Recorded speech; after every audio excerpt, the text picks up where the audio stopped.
Alright, so 2025 was a big year for DC on the big screen, as Superman 2025 was a hit in the box office and well reviewed by critics and fans. It was a strong start for the DCEU, and for many, Superman 2025 was their first introduction into its DC cinematic universe. But actually, 12 years ago, it was Man of Steel that was the first for the DCEU and many DC fans. But why does DC have two cinematic universes? Because today, I'm going to tell you why the DCEU failed and what could have possibly saved it. Hi, my name is Omari Atoa. If you're new here, please like the video if you like the video.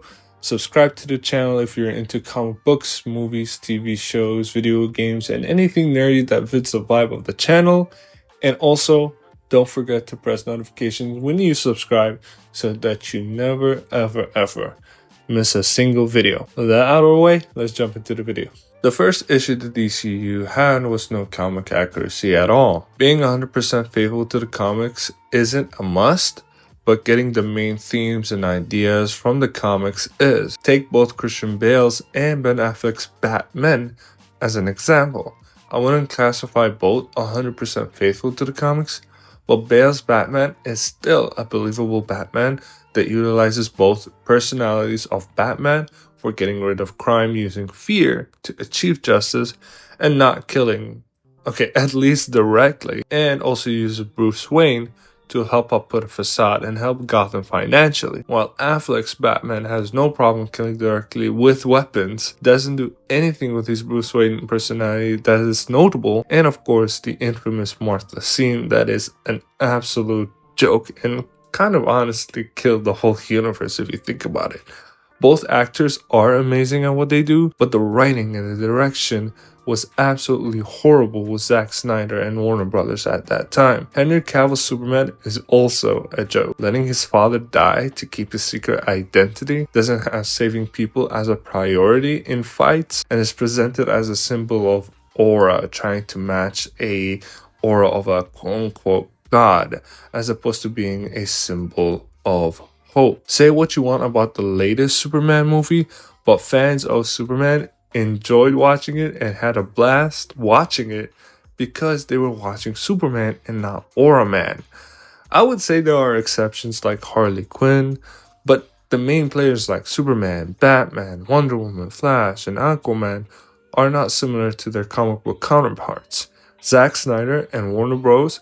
Try to make their own version of these characters and how they should be acting according to themselves and not to the comics. It shows lack in trust in the audience, and it's either because the audience wouldn't be interested in their opinion, or they just don't give a damn if they do an accurate portrayal or not. They just want to do a gritty, realistic portrayal. When you lose the trust of the fans, you are destined to fail from the start, and they definitely lost the fans' trust with the beginning movie Man of Steel. Arguably the biggest issue they had was rushing and catching up to Marvel.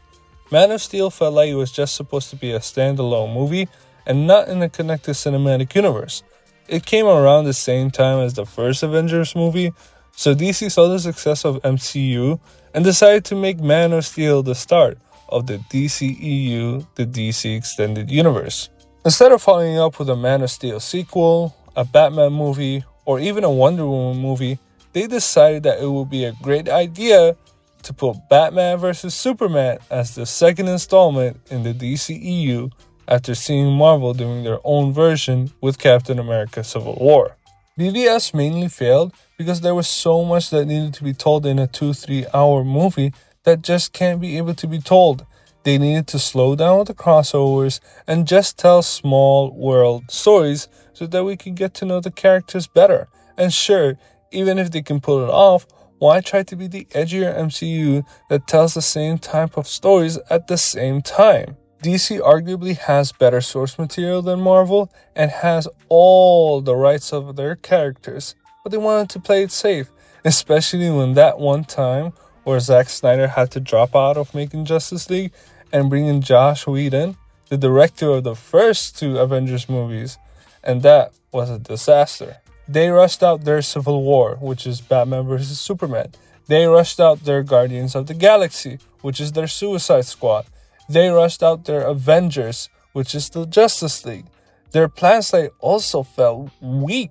They wanted to release Man of Steel in 2013, then take a 3-year break, then do BVS before Suicide Squad in 2016, Wonder Woman and Justice League in 2017, The Flash, Aquaman, and I assumed a Birds of Prey film in 2018, Shazam, Justice League 2, and another untitled movie in 2019, and then lastly in 2020 for their first phase, they wanted to end it off with Cyborg and a Green Lantern Corps movie. What the hell was that plan, honestly, if you think about it? It was just too crammed after 2016, and honestly, not interesting at all. A Cyborg movie, a Suicide Squad movie at that time, rushing out BVS and 2 Justice League movies is insane and proved that it will not work. The only projects that went according to plan in terms of release and success was Aquaman and Wonder Woman. Both were allowed to tell a simple story that is not meant to be a cameo fest or even retain that many crossovers or crossovers at all. And they didn't have that pressure of a connected cinematic universe. And what do you know? They both made a lot of money and they were both critically acclaimed by critics and fans. This actually brings me to my last point as to why the DCEU died, which is the lack of consistency and vision that resulted into a lot of studio interference and inconsistent tones and quality. The DCEU was so inconsistent with its tone and quality, mainly because of the fact that studio interference was a common occurrence. As I mentioned before, their plan slate was all over the place. Man of Steel and BVS were all dark and edgy. Then you followed up with a tone-confusing Suicide Squad 2016. Then you go back to series with Wonder Woman. Then you go full comedy with Justice League 2017. Then you go semi-serious with Aquaman. Then you go back to full MCU comedy with Shazam, Birds of Prey, and Wonder Woman 1984. The Snyder Cut comes out and it's pretty good, but it's too long, so some people might get turned off by it. Suicide Squad 2018 was fun, but then it was followed up by generics like Black Adam, Shazam Fury of the Gods, The Flash, Blue Beetle, and Aquaman The Lost Kingdom comes out, and they were all just irrelevant because at this point the DCEU was dead. Zack Snyder projects were trying to achieve this epic vibe to it, while others, they had more of a jokey and generic vibe. Obviously there are some exceptions, but most of them that was the case because none of the directors at that time were as accomplished as Zack Snyder. So Warner Bros. Kept interfering with their projects. Biggest example being theatrical cut of Justice League. I truly believe that Zack would have done a decent job, but WWE tried to turn Justice League into the next Avengers. Zack's daughter had to leave the production to the hands of Whedon. They forced him into doing Avengers 2.0, and the movie bombed. In hindsight, whenever a project fails, WWE would take a harsh turn to an even bigger failure, causing massive changes to their plans. When they do have a successful project, they fail to capitalize on it. Let's hope that James Gunn and the DCU don't repeat the same mistake. And man, is Superman a great start for the DCU. That is it for the video. Thank you so much for watching the video. If you enjoyed the video, please like the video and share it with your friends, family, and anyone you know who likes this type of content. Comment down below your thoughts and let me know anything really thinking about DCEU. Did you like DCEU? Did you hate the DCEU? Let me know down below. And if you want more content like this, please hit the subscribe button and the notification button so that you never miss a single video. Any support is really appreciated. And I'll see y'all next time.